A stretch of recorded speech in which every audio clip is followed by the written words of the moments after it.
we're increasingly moving our lives from the physical world to the digital world. So whether it's money, the way in which we communicate with one another, the media that we purchase, shopping, etc. All of these things are slowly but surely, over the last 10, 15 years, due to the internet, moving online. And as always, when you're living in a time of flux and a time of change, things are messy. So things are hard to plan for, things are confusing, and what we do at the Digital Legacy Association is try to make this a little bit easier. We try to make it a little bit easier by articulating and exploring these different areas or assets, and how this migration is occurring, and what this means in terms of planning for death and end of life. Let's start over here, I think.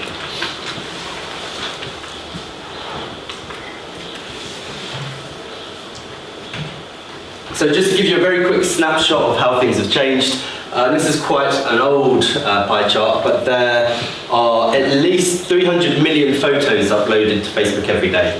So this is a total change, in the way in which we share photos and the ways in which we engage with our friends and family. So if I had a time machine, let's say, for argument's sake, it's a DeLorean, get into the time machine and I was to go back, let's say 20 years.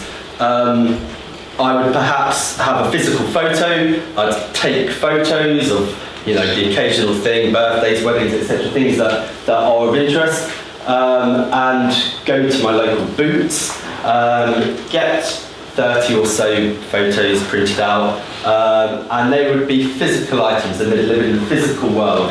You put it into a physical photo album. That physical photo album would sit in the physical shelf and would have physical dust, quite often, splattered across the top. And you could share, that photo and that story with others. You could perhaps, if you were very rich, get multiple copies of that photo printed and pass it on to your family and friends. But it was hard to share that moment through an image. With Facebook and Snapchat and Instagram and everything else, we're able to share things instantaneously, and it's amazing because we're able to have conversations around those photos. So if you imagine the physical photo, you would either have to articulate orally or perhaps write on the back of the photo, what's happening. On Facebook and these other social networking sites, we're able to have those conversations in real time. However, there are problems. There's problems when it comes to passing on that information and those photos. There's problems over ownership, and there's problems in terms of accessing those photos and those memories when somebody dies. So we're going to define two terms. The first one is digital legacy. So a digital legacy is what remains of us digitally once we die. So part of that can be our digital footprint, so the interactions that we have online. It could be a Facebook account, Twitter account, blogs, etc. That we create, but also that's co-created by others, because although my Facebook account is set up with my email address and it's photos I've uploaded, mostly, there's also comments and information and other photos, so it's co-created between me and my friends. So in terms of our digital legacy, all of this forms part of our digital legacy, as well as information that's posted about us perhaps by third parties whilst we're alive, but also once we've died. So my dad died before Facebook came along, but he has a digital legacy. I've uploaded photos of him on Facebook. So when it comes to a digital legacy, it's quite important just to think it's not just what you create, but it's what other people create as well. And the importance of our digital legacy is increasing year on year, and I'll go on to explain that in a second. But ultimately, this is a screenshot of my housemate from university, Ben's Facebook account. Now, Ben died of adult sudden death syndrome 3.5 years ago, and his Facebook account means more to me than where his ashes scattered. I will never go to where his ashes, I don't think I'll ever go to where his ashes scattered, but I will visit his Facebook account on a regular basis. I will go there because there's photos, there's conversations. I've shared messages with him privately on his Facebook account, so it's important to me. Being a male born in England, like most males my age born in England, I like football. Ben liked football, and before he died he used to play a game called fantasy football. The way fantasy football works is at the beginning of each Premiership season you get X amount of virtual currency, and you're able to buy the footballers who play in the Premiership, and depending on how well they play in the real world, depends on how many points you get, and you go up the league. Now, at this point, I'd just like to highlight that this is a very long league, and I'm there, but I'm not fourth from bottom. I'm actually doing quite well. And this wasn't created by me. This was created by a friend of mine, a friend of ours, who also went to university with us. And I'm sure that fantasy football probably still haven't ever thought of this being used to remember somebody, to raise money for a cause. However, this is really important to me. This is, to me, more valuable than where Ben's ashes are scattered, because it resonates with me and it's something he played. It's a way that keeps us connected. It's a way that we raise money for a specific charity, and it's contextually relevant to the person who Ben was and the people who his friends are. And it's not just me who's finding the value of social media and the importance of it growing. So every year we run a survey called the Digital Death Survey. We've run 3 so far. We're going to be running one again later this year. And apologies for the pixelated image, but when we asked the question, if somebody you care about dies, how important would it be for you to be able to view their social media profiles? You'll notice here, it starts at not very important, a little important, somewhat important, important and very important.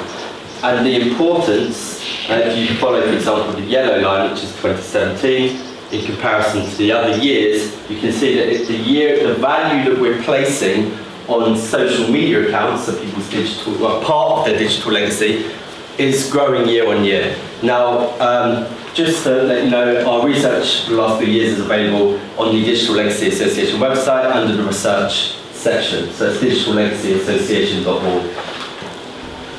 The second term we're going to look at is digital assets. So our digital assets are possessions that are purchased, stored, or available online. So if you think about physical assets, so let's say a CD collection, a house, a car, etc., that lives in the physical world, digital assets live in the digital world. They can consist of items and assets that are of a monetary value, so perhaps an iTunes library, e-books, etc. Or, and as well, they can also fall into the realm of sentimental value. So photos that we've uploaded to Facebook, Twitter, and all of these other places. They can sit on digital devices, so perhaps our phones, our old phones. So for example, I've got an old Nokia phone from uni, which has got SMS messages between me and Ben, and sometimes I boot the tiny little Nokia, it's probably about this size, up and look at those messages, and again that's part of his, those assets are part of his digital legacy. They can be stored on hard drives, old hard drives, etc. So all of these are devices, or they can be saved in cloud services, many of which we've kind of touched upon already, but Facebook, Twitter, websites, social media, other social media sites, etc. So just to sum up this section, our physical lives are increasingly moving to the digital realm.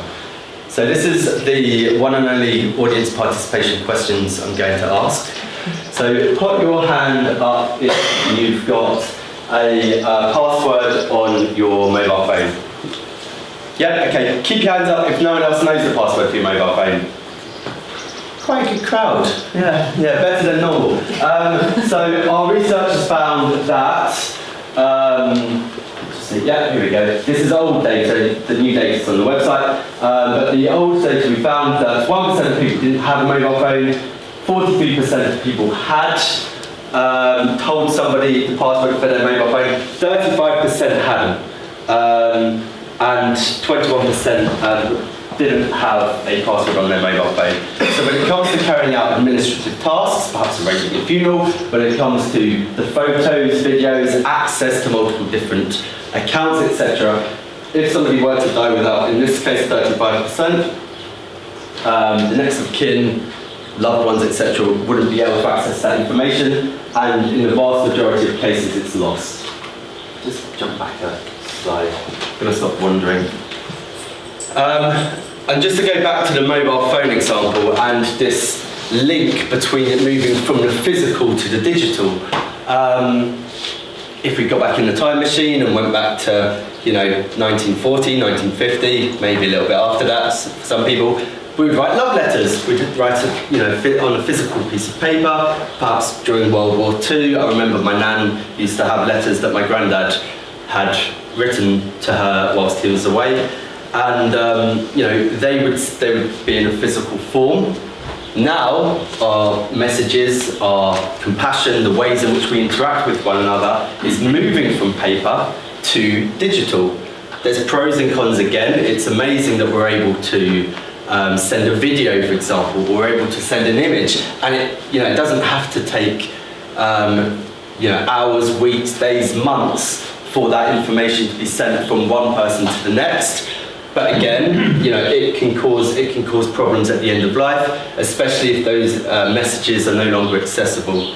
I done some work with a lady called Jo Mulholland, and her husband died of cancer maybe I think about 3 years ago, and she had a mobile phone of Irish family, and Jo, the messages that she'd received from her husband Pat, she really treasured the SMS messages because they were, it was the only time he really told her how he feels and really opened up.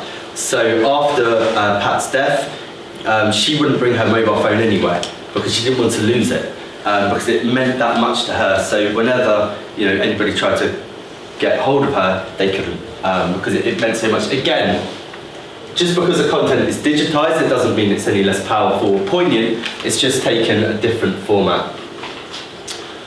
So I'm going to just quickly go through a few of the social media sites and what you can and can't do in relation to end of life for each. So when it comes to purchasing a media file, so whether it's an ebook, so on Amazon or Apple, an ebook, a song or a film, you do not own that media. You have what's known as an individual user license, and that individual user license, generally speaking, expires upon your death. So if you had a CD, you're able to include it in the will. It's easy to transfer it over to the next of kin. However, with Apple and Amazon, it becomes a lot more difficult. You don't actually own that media. Now, Amazon do allow you to download MP3s now, which is great, and you can pass it on to your next of kin. It's a bit of a headache because you've got to do everything individually, but it can be done. But Apple, they do not allow you to do that. And we're currently writing a tutorial on both Apple and Amazon and what they need to change. As we've already heard today, Facebook allow you to assign a legacy contact and for an account to be memorialized. So the way a legacy contact works is you assign almost like an executor of your Facebook account. So my executor is my brother. And when I die, he's able to download my photos and videos. Now, we've got a number of tutorials on the Digital Legacy Association site, one of which shows you how to download your photos and videos from Facebook and pass them on to your next of kin. So if I were to, for example, have a young child who's not on Facebook, it might be suitable for me to go to my account now, to download the photos and videos, and then pass it on to your next of kin. When I actually wrote the tutorial, probably a couple of years ago now, I remember going through the process, and I was kind of writing the tutorial at the same time as following the step-by-step guide and creating a step-by-step guide, and I deleted it as a data dump, so it's in the settings section of Facebook. And after I downloaded it, I went to the messages section and deleted it, all of the messages, so the messages wouldn't be passed on.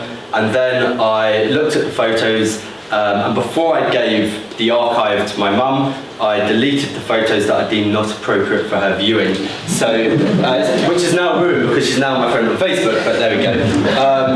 Twitter allows you to, and Facebook's legacy contact, once that individual has got admin rights, there's certain things they can do and certain things they can't do. They can't, for example, send private messages from your account. When it comes to arranging a funeral, it can be problematic. So it's a great start by Facebook. There are wonderful things that can be done within it, but there's also a lot of room for improvement. Facebook do not necessarily, still don't allow you to pass on your Twitter account to the next of kin officially, but they will shut an account for you if you provide them with proof. Google's got a wonderful tool called Inactive Account Manager, which is similar to Facebook's legacy contact, which allows you to look at all of the services that you use, whether it's a YouTube, Gmail, etc., and you decide, again, what you want to happen to each of those services and assign it to your next of kin. Websites and blogging sites are increasingly, do you know what, I'm going to leave these two because I know I'm a little bit pressed for time now. So, very, very quickly, I'm going to go through what we do and the support that we provide. So we raise awareness, so I spend a lot of time campaigning, raising awareness, making sure that everybody in this job knows about the importance of planning for death digitally, whether it's a couple of weeks ago on the John Richardson show, or through medical publications, or whatever it is, trying to just bring this area of conversation into people's lives. The reason being is it's very important for a number of people, because of the value that we looked at of people that people place on their digital lives, but it's also important in terms of advanced care planning. It's a lot easier to have conversations with people, for a number of people, to talk about ownership around a social media account. So for example, if you're doing a ward round and somebody's on their phone and you want to start an advanced care planning conversation, it might be easier to speak about Facebook, Twitter, privacy, etc., because it dehumanises that conversation. It takes the emphasis away from them, and it takes the emphasis away from perhaps a family member and brings it into something that's a lot more easy to talk about, which is social media. So we do a lot of work exploring the relationship between advanced care planning and digital assets and digital legacy planning. We've developed a free framework, which is free to download, which is all about having conversations, how to have conversations about people's digital assets, digital legacy, and how that relates to advanced care planning. We've got everything we provide on the website is free. So this leaflet here, you've got a place here where you can write your hospice's name, who's in charge of digital assets and having digital legacy conversations within your hospice. It's in the Digital Legacy Association /resources section. There's free posters there, and again, it's just about raising awareness around digital legacy, what you can and can't do. And by all means, feel free to download the content and use it within your own hospices. We advise, so we create as much noise as possible, and we're currently advising the Law Commission, and we've also just started to write a set of guidelines for the Law Society as well. We've got a range of tutorials. This is a skinny version of it here, but we've got a lot more tutorials there, ranging from how to decide which songs should be played at somebody's funeral based on the songs that they've got on their iTunes account and their Spotify account. So it's a very, very simple tool and a very, very simple tutorial, but all you need to do is go to somebody's either iTunes account or Spotify account, click on the filter that says 25 most played, and you're able to see what the 25 most played songs that person has played. So if you're struggling to think about which songs should be played at somebody's funeral, it's just things that you don't think about that can kind of prompt thought and help you either plan for your digital estate, or if you are bereaved and trying to decide what to do, there's step-by-step guides on the website that provide support there. We run a number of different kinds of campaigns, whether it's pop-up legacy booths, so film people. This was for BBC Three in Shoreditch in East London, getting hipster London into the back of a van, almost bundling them in, and trying to get them to think about their own, what messages they would want to pass on to the world. Again, to make this area more publicised and bring it into the kind of the general public's way of thinking. And then, you know, the kind of raising awareness through medical publications and on our support section on the website. Sorry, I'm going through this because I don't want any time to speak of Lucy's wonderful chat. But the support section, again, we've got text, we've got copy, it can all be downloaded, it can all be used. So by all means, please use that.